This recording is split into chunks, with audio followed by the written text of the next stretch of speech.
টুনি জঙ্গলের পথে বেরিয়ে পড়ল। সে জঙ্গলের আশেপাশে ঘুরছিল এবং খাবারের সন্ধান করছিল। এরপর সে জঙ্গলের গভীরে প্রবেশ করল এবং টুনি ভাবলো দেখি ওই পাশে যাওয়া যায়, কোনো খাবার পাওয়া যায় কিনা। এরপর হঠাৎ করে টুনি দেখলো একটি সাপ খাঁচায় বন্দি হয়ে ছুটাছুটি করছে এবং বের হওয়ার চেষ্টা করছে। তাই সে সেখানে দাঁড়িয়ে গেল। এবার সাপটি বলল, টুনি বন্ধু, আমাকে বাঁচাও। এক সাপিয়া আমাকে খাঁচায় বন্দি করে রেখে গেছে। আমাকে বাঁচাও টুনি বন্ধু। আমি তোমারে বাঁচাই আর তুমি আমাকে খেয়ে ফেলো, তাই না? আমি কথা দিচ্ছি টুনি বন্ধু, আমি তোমার কিচ্ছু করবো না, তুমি আমার এই খাঁচা থেকে মুক্ত করো।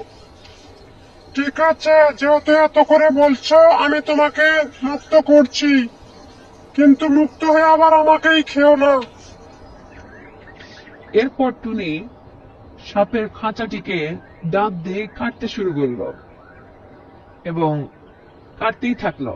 কাটতে কাটতে এক সময় টুনি সাপের খাঁচাটিকে কেটে সাপটিকে মুক্ত করলো এবং সাপটি মুক্ত হলো।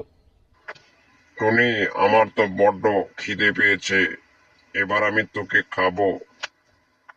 এটা কি বলছো? আমি তোমার উপকার করলাম আর তুমি এখন আমাকেই খাবে?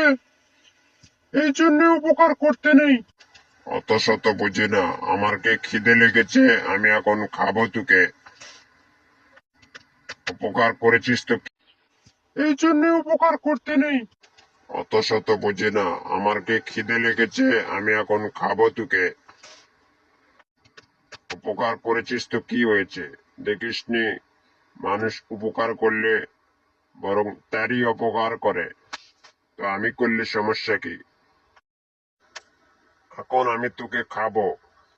ঠিক আছে, চলো তাহলে দুইজনকে জিজ্ঞেস করি, তারা যদি বলে উপকার করলে অপকার করে, তাহলে তুমি আমাকে খেও। আর যদি বলে উপকার করলে উপকার করতে হয়, তাহলে তুমি আমাকে খেতে পারবে না, বলো।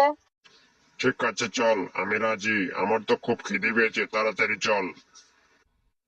এরপর টুনি ও সাপ দুইজনে মিলে জঙ্গলের ভিতরে ঘুরতে থাকে এবং শিয়ালের দেখা পায়। সে শিয়ালকে বলে, শিয়াল মামা, আমি এই সাপটার উপকার করেছি, সাপটি খাঁচায় বন্দি ছিল, আমি তাকে মুক্ত করেছি, আর এখন সে আমাকেই খেতে চায়, বলো এটা কি ঠিক? আরে আমি তো ঠিক বুঝতে পারছি না, চলো, কোথায় সেই ঘটনা ঘটেছে আমাকে সেখানে নিয়ে চলো, আমি দেখি, তারপর বলতে পারবো। এরপর সবাই মিলে সেই স্থানে যায় যেখানে সাপ বন্দি ছিল এবং সাপ বলে, আমি এখানেই ছিলাম। এরপর শিয়াল হঠাৎ করেই সেই খাঁচাটি আবার সাপের ওপর ফেলে দেয় এবং খাঁচায় সাপকে বন্দি করে।